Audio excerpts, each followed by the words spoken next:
Are you done? Maya-maya ay tanong ni Darren nang kumatok sa pinto ng banyo. Yeah, sagot ko at pinalupot ang tuwalya sa aking katawan. Wear anything that you're comfortable. We'll go outside. I just make some quick shower. Tumango ako at kumuha ng damit sa closet namin.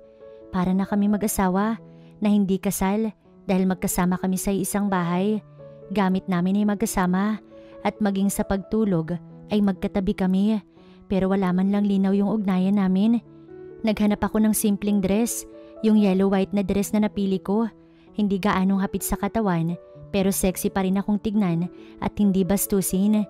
Kakalabas lang niya sa banyo nang tapos na akong mag-ayos ng aking sarili. Antayin na lang kita sa sala. Paalam ko at lumabas sa kwarto. Maya-maya ay lumabas din siya.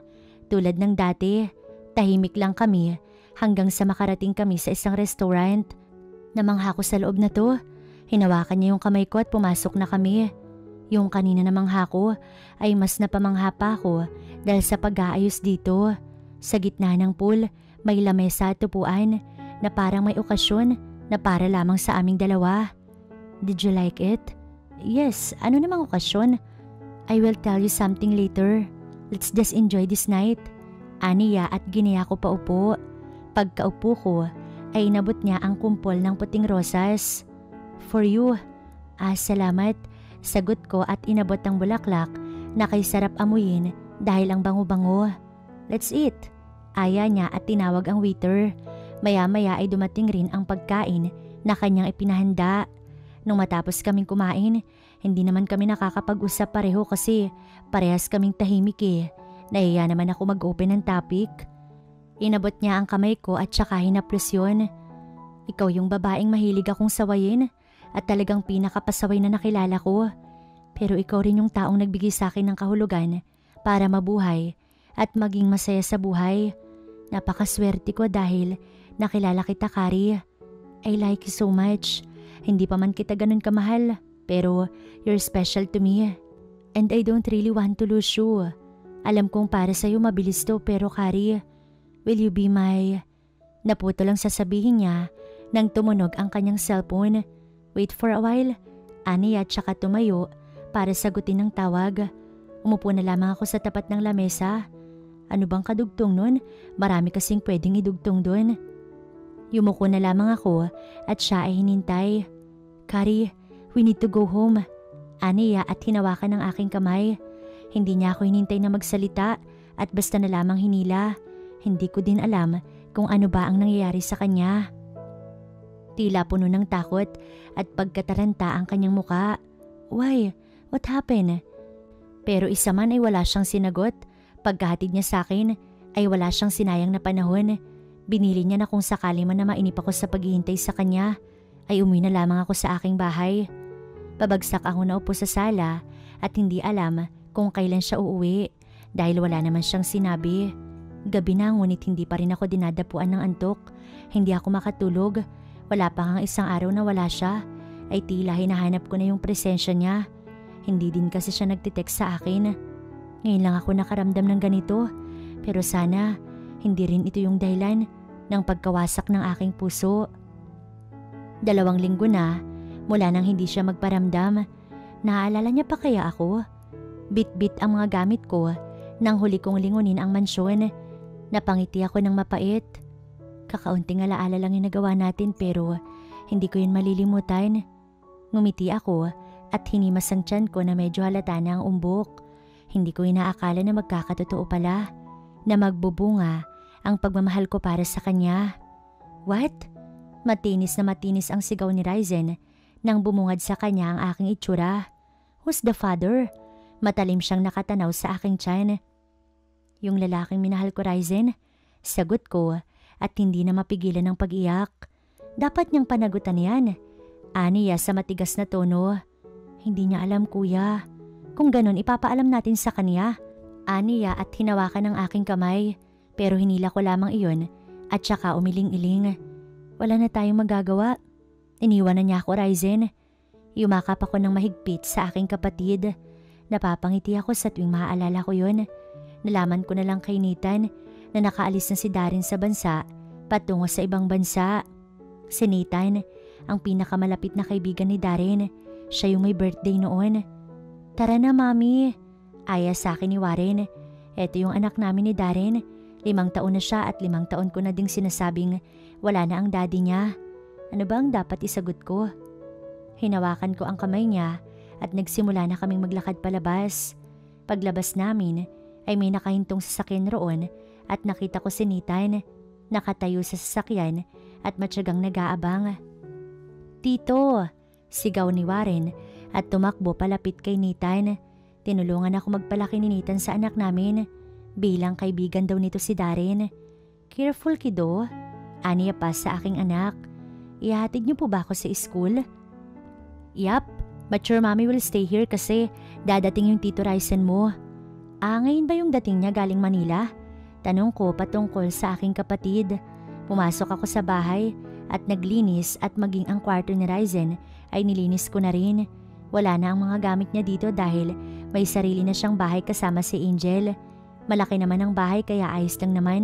Walang kaso basta maayos makisama yung kaibigan niya. Saktong pagkatapos kong magluto ay nakarinig ako ng sasakyan na huminto sa tapat ng bahay namin. Mag-aalas 3 na din pala. Agad kong hinubad ang apron ko at ang net sa aking ulo. Siyempre kailangan espesyal at malinis ang pagkakaluto ko sa kanilang pagkain. Mabilis ako naglakad palabas at sinalubong si Ryzen. Masyado mo naman yata ako na miss, baby. Ani yan ang nakangiti. Kahit na may edad na kami, ay baby pa rin yung tinatawag niya sa akin. Alam ko naman kahit hindi mo sabihin baby, ay miss na miss mo ko. Natatawang Aniya pa na may pagmamalaki. May tumikhim sa likod niya, kaya agad ako napalingon ron. Noon ko lamang kasi napansin ang bisitang kasama niya na naging dahilan ng paninigas ko sa kinatatayuan ko at para bang tumigil ang mundo ko nang siya ay aking makita. Walang bakas na pagkagulat sa kanya na para bang hindi niya ako nakilala. Nakatingin lang siya sa amin ng seryoso at hindi mabasa ang emosyon sa kanya at ang laki ng kanyang pinagbago. Baby, si Darren, kaibigan ko sa Manila. Pakilala ng kapatid ko sa kanyang bisita. Hinilahad ni Darren ang kanyang kamay. Hindi ko alam kung tatanggapin ko ba o hindi, na parang gusto kong tumakbo.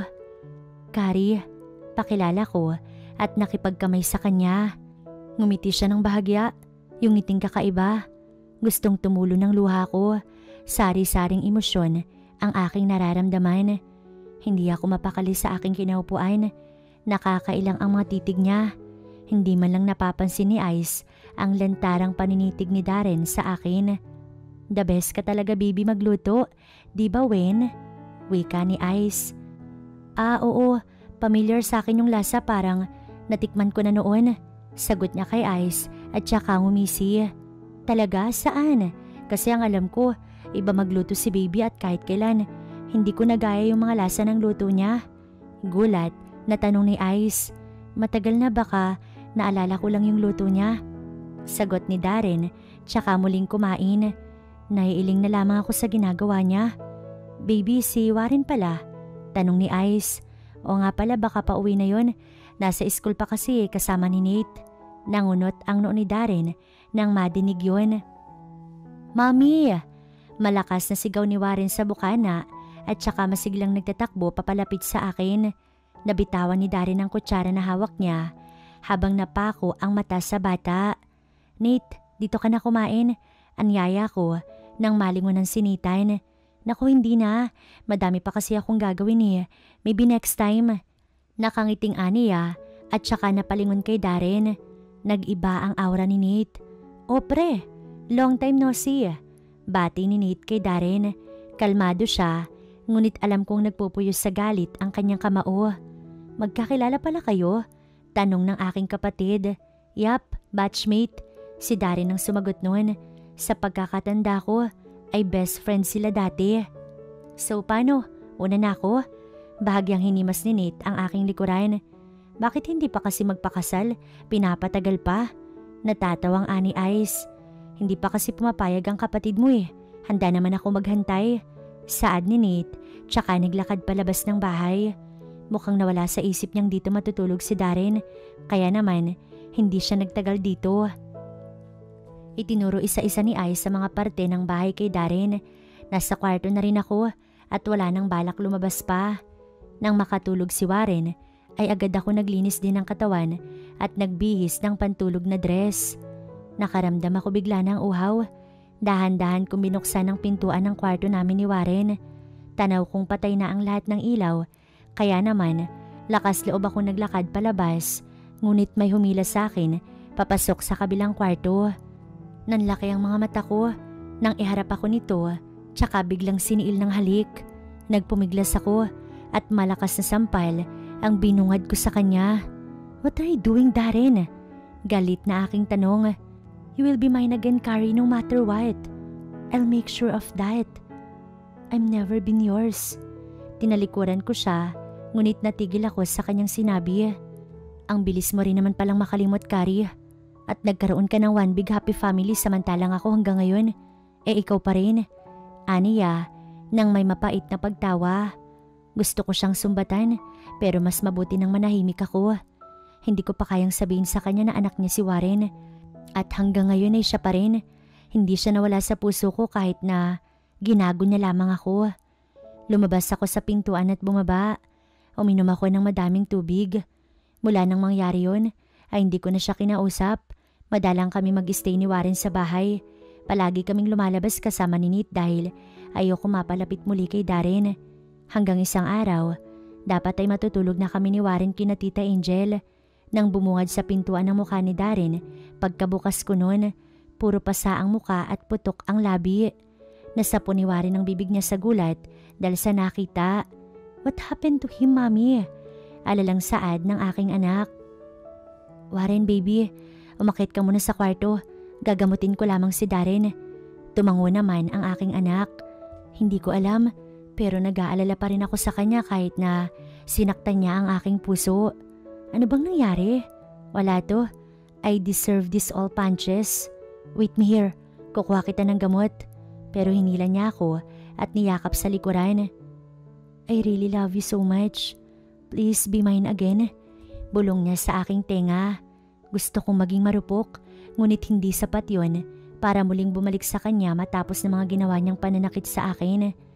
"Kukuha lang kita ng gamot. Diyan ka lang, ha?" Tumayo ako at naglakad patungong kusina, tsaka kinuha ang first aid kit. Habang ginagamot ko siya, pigil siyang napapadaing sa sakit. "Saan mo ba kasi nakuha to?" "Sa kapatid mo." "What? Why?" Alam niya na ako yung tatay ni Warren. Pinagsusuntok niya ako dahil sa pananakit ko sa'yo at iniwan kitang mag-isa. Imposible ngang hindi alam ni Ice na ama ni Warren si Darren. Wala naman kasi kong nilihim sa kanya, pero bakit hinayaan niyang tumuloy pa rin si Darren sa bahay? Hindi ko alam ang pumasok sa isip ni Ice. Bakit niya to ginawa?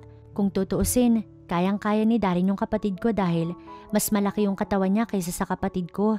Pero hindi pa rin niya pinatulan si Ice. Sorry sa ginawa ni Ryzen. Paghingi ko ng pasensya.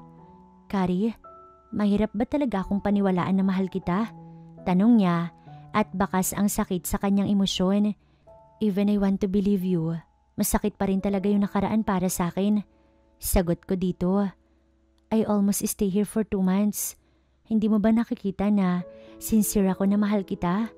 Please, give me a second chance. Time will heal, pero bakit sa tagal ng panahon, hindi nawala yung sakit? I don't know why, but I'm scared to hurt again." Sagot ko na hindi mapigilan ng pagluha. Pinahid niya iyon. "I'm sorry, baby. Please give me a chance and I will show you how much I love you." Aniya at ako ay hinalikan. Tinugon ko yun bilang sagot. Hindi ko ikakaila na gusto ko mabuo kami bilang pamilya. Dahil noon pa man, pangarap ko na yun at hindi ko kayang ipagkaila sa anak ko yun. Mas naging malalim ang halikan namin hanggang sa inhiga niya ako sa sofa. "I love you, wife." Aniya sa pagitan ng halikan namin. "I love you too." Baka sa mukha niya ang kasiyahan. Sana nga, tama na magpaubaya muli ako sa kanya. Hinakala ko maguguluhan si Warren, pero mali ako. Dahil matagal na palang nasabi ni Darren na siya ang ama nito, kaya naman, labis talaga ang aking naging kasiyahan. At hindi nga ako nagkamali. Nabigyan si Darren ng pagkakataon na patunayan na mahal niya nga ako. Dahil araw-araw niyang pinapadama sa amin ni Warren na mahal niya kami. Pati na si Nate ay kinausap ni Darren. Nagulat na lamang ako nang tumawag ito para sabihin na nasa airport na siya. Kaya naman, halos sampasin ko na ang lahat ng bahagi ng katawan ni Darren sa inis kahit hindi ko naman alam ang kanilang pinag-uusapan. Nate, bakit kailangan mo pang umalis? Tarantang tanong ko nang abutan namin siya. Itinuring ko na din siyang kapatid, best friend, kaya naman talagang nalulungkot ako. For better, maiksi niyang sagot at kita ang sakit sa kanyang mga mata. I'm sorry, Nate. I'm sorry for everything. Wika ako dito. Tila ngayon pa ako nakaramdam ng guilt sa 4 na taon na pagpaparamdam niya ng magandang intensyon. Kahit kailan ay hindi ko na ibaling sa kanyang pag-ibig ko. Alam kong hindi maiibsan nun yung sakit na nararamdaman niya pero sinubukan ko naman talagang mahalin siya eh. Ngunit bulag yung puso ko at hanggang kaibigan lamang talaga yung turing ko sa kanya. Hindi napipili ng puso ang mamahalin niya, Kari. Kaya wag ka mag-sorry dahil ginusto yun ng puso ko. Sagot niya sa akin. Hanggang kailan ka doon? Basta kung kailangan mo ko, handa akong bumalik dito para damayan ka. Wag ka na lang umalis, Nate. Wag mong ipakita sa akin na may puwang ako sa puso mo, baka hindi ko na mapigilan na agawin ka sa kanya. Malungkot na aniya. Niyakap ko siya ng mahigpit. Mag-ingat ka dun ha. Munting ngiti lang ang binigay niya bago tuluyang umalis. Tumikhim si Darren habang papalapit sa akin. Siloso? What's mine is all mine. Aniya nang makarating kami sa bahay. Mula pa kasi kanina ay panay ang selos niya sa pagpigil ko kay Nate. Bakit? May umaagaw ba sa'yo? Well, umalis na siya, kaya alam kong wala nang aagaw pa sa'yo. Ewan, pumasok na nga lang tayo, gutom lang yan. But I got jealous when I see you hugging him, baby. Aniya, patungkol sa huling yakap ko kay Nate, kaya hinalikan ko siya sa kanyang labi. Yan, okay na? Tanong ko dito. Pwede na din pero hindi pa sapat, mamaya na lang. Aniya, na may ngiting kakaiba. Ewan ko sa'yo, puro kakalokohan. Nauuna pa sa'yo yung honeymoon kaysa kasal. Sagot ko nang tumatawa. Pakay ko lang sana talaga ay asarin siya pero hindi ko akalain na magiging dahilan pala iyon ng kanyang pananahimik. May problema ba? Maya-maya ay aking tanong. Wala, tara na, nagugutom na ako. Aniya at hinila ako papasok ng bahay. Ilang araw din mula nang maging ganoon ang reaksyon ni Darren at ilang araw na din pero hanggang ngayon nagtataka pa rin ako kung bakit siya tahimik nung sinabi ko ang kasal. Ayaw ba niya akong pakasalan? Hindi naman siguro at masyado pang maaga para doon. Ilang araw pa lang naman kaming opisyal na nagsasama kaya dapat wag ko munang isipin yun. Nasa malalim akong pag-iisip nang sumulpot sa tabi ko si Darren. Nakaupo kasi ako sa kama at matyagang nagtitiklop ng mga damit. Baby? Malambing na tawag sa akin ni Darren. Inosenteng saad ko nang hindi inaalis ang paningin sa aking ginagawa. Anong iniisip mo? Ang lalim naman yata. May gumugulo ba sa'yo? Sunod-sunod na tanong niya sa akin. Wala naman. Hindi lang ako makapaniwala at sobrang saya ko dahil maayos na tayo. Sagot ko na may munting ngiti. Ikaw talaga? Nakangiting Aniya. Tsaka pinisil ang aking pisngi. Para mawala na yung nasa isip mo, labas na lang tayo nilawarin.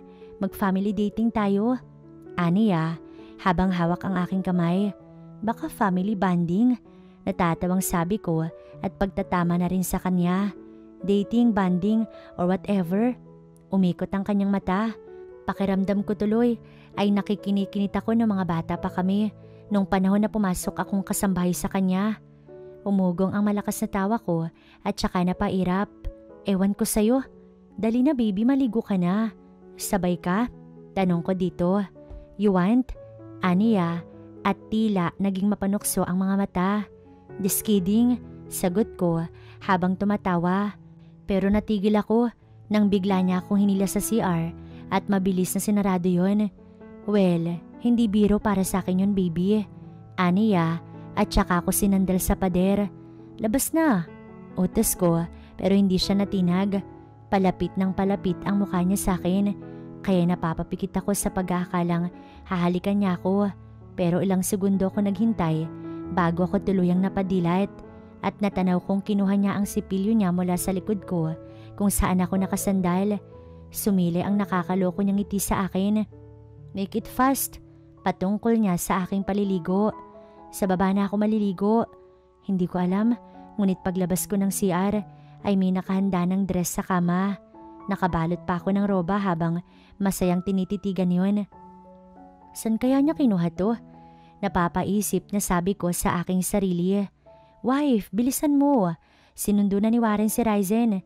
Sigaw ni Darren mula sa sala. Okay, I'm coming. Nasabi ko, tsaka mabilis na nagpalit ng damit. Hindi ko na nga alam kung ano yung uunahin ko. Basta naglagay lang ako ng kaunting makeup sa muka, tsaka ilang jewelries katulad ng singsing, kwintas at bracelet na gold. Matapos ay nagmadali na ako maglakad palabas ng kwarto. Napatulala ako nang bumungad ang pormadong si Darren. Sanay kasi ako na simpleng short at shirt lang yung sinusuot niya. Pero ngayon ay talagang plakado ang kanyang pormahan.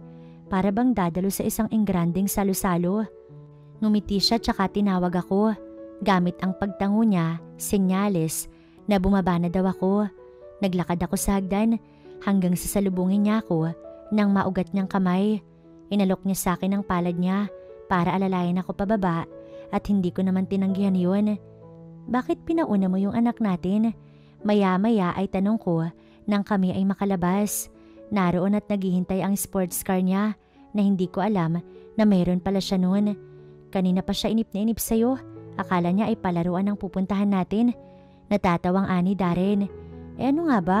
Wala kasi akong ideya kung anong klaseng lugar nga ba yung pupuntahan namin. Sabi niya ay banding pero halos mag-aalas 6 na ng gabi. Nag-aagaw na yung dilim at liwanag. Malalaman mo rin kapag nandun na tayo. Nakangising aniya, tsaka ako pinagbuksan ng pintuan ng kotse. Matagal-tagal din bago huminto si Darren sa pagmamaneho. Madilim ang paligid at wala ko maaninag. Nasaan ba tayo? Kinakabahang saad ko. Pero hinawakan lamang ni Darren ang kamay ko at isinalikop iyon sa kamay niya. Tsaka ako giniya papasok sa mahabang hallway. Ang bawat ilaw ay sa isang nagkakaroon ng liwanag, pati na ang nilalakaran namin at ngayon ko lamang napansin na may mga nakabudbud na rosas. Sa di kalayuan ay may venue na may malawak na pool, puno ng kandilang lumulutang. Pagkalapit namin ay may nakasulat palang mga katagang, "Will you marry me?" Nasapo ko ang bibig ko at halos magtatalon sa tuwa. Hindi sumagi sa isip ko na gagawin niya ito sa akin. Dahan-dahan nang tumulo ang aking mga luha dahil sa matinding emosyon na aking nararamdaman.